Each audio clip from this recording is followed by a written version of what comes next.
இதெல்லாம் முன்னாடி எனக்கு எதுவுமே தெரியாம இருந்தது மேம். இந்த வீடியோஸ் பார்க்கும்போது இப்படியும் பண்ணலாமா அப்படின்ற ஒரு ஐடியா, டெக்கரேஷன் பண்ணலாம் அப்படின்றத நீங்க சொல்லிதான் நானே கேள்விப்பட்டேன்.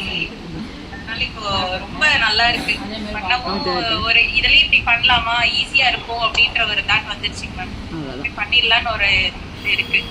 உங்க ஃபீட்பேக் நானும் பண்ணி உங்களுக்கு அனுப்புறேன் மேம். போட்டோஸ் கண்டிப்பா அனுப்புங்க. I'm waiting. நான் அதுதான் பெரிய சந்தோஷம்னு சொல்லுவேன். நான் வேற எதுவுமே தேவையில்லை. அதெல்லாம் அதுக்கப்புறம் தான் சொல்லும் போது ஃப்ரூட்ஸ் அப்படின்னாவே நான் கேள்விப்பட்டேன். நிஜமா அதுக்கு முன்னாடி எனக்கு தெரியாது.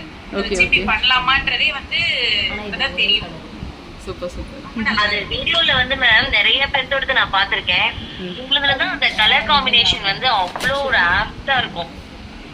கலர் காம்போ தான் ரொம்ப ஆப்டா இருக்கும். பர்ஃபெக்ஷன் அவ்வளோ நல்லா இருக்கும். அது நான் நிறைய பாத்திருக்கேன். உங்களுதுல வந்து எனக்கு அது ரொம்ப பிடிச்சிருந்தது.